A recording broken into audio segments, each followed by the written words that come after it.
determined not to fail, but we are speaking in a moment of tremendous economic uncertainty. Mm-hmm. You referenced tariffs earlier. Can you talk about the impact you've been feeling over the last few weeks? And we should frame this as the ground is shifting beneath our feet. The policies have kind of been changing week by week. But what's been the effect that you've felt? So here's the thing. First of all, I anticipated it. I expected it.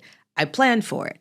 Why? Because the incoming administration told us very clearly what they were going to do. I mean, the entire time Trump was running this second time, he kept talking about tariffs. So I don't understand why the 50% of the country that voted for him are now shocked by the tariffs. There is literally nothing he has done since coming into office that has shocked me. Nothing. Not even the size, because I've spoken to people on Wall Street who said we expected the tariffs, but not the extent of that April 2nd announcement. Have you ever seen him do anything that wasn't over the top? Why would anybody expect that it was going to be reasonable, that it was going to be 10%? More importantly, we have started 6 trade wars in the history of our country. Every single one has hurt us. It hurt our automotive industry. It hurt our farmers. We can go across the board, and never has tariffs worked. What has worked are 0-for-0 agreements across the board. We can go through every single time we've done a 0-for-0 agreement. We'll take spirits, for example. The 0-for-0 agreement that we agreed to in 1997, until that was reversed in 2018, our collective industries, our collective trade grew 450%. Close to $8 billion was that growth. That is success. When you look at the 0-for-0 agreement on our microchips, on most of our technology that we need to be able to buy in order to make some of the incredible things that like NVIDIA makes, right? Mm-hmm. When you look at that, the reason why we're able to do that is because of the 0-for-0 trade agreement. So you're talking about something that has benefited this country by trillions of dollars. But that's not the conversation that this administration is having. Why? Because there's no shock in that. There's no headlines in that. 0-for-0 agreements get you no headlines. You know what gets you a headline? Is putting 145% tariff on China.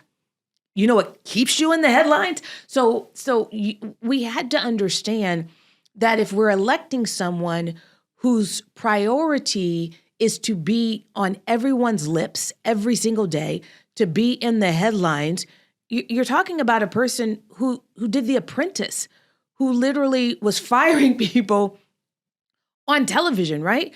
I don't know why we want him to be someone different than who he is. It's not fair to him. It's not fair to the country. We should have taken him at his word. I am going to come in here and I'm going to disrupt everything. I'm going to disrupt the markets. I'm going to do all of that.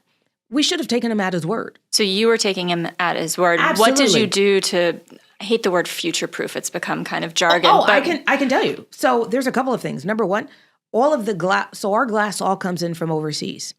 Every bit of glass that we need for the next 2 years is already in America. Every bit of cork, we get our corks from Portugal, all in America for what we need for the next 2 years. Because it was very clear that if he was able to win both the House and the Senate, there would be no guardrails, which means that he could essentially do whatever he wanted with tariffs. And he had already said, I'm putting in tariffs. And so we began making sure that whatever we needed for the next 2 years that was coming from outside of this country, that we had it in our country already. From Q1 of 2024 to Q1 of 2025, we cut our expenses by about 40%. But we still figured out how to grow.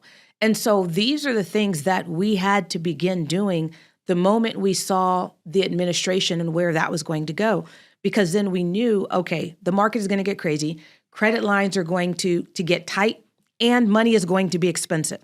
And a company our size, are we able to weather a storm like that, but to prepare for it in advance?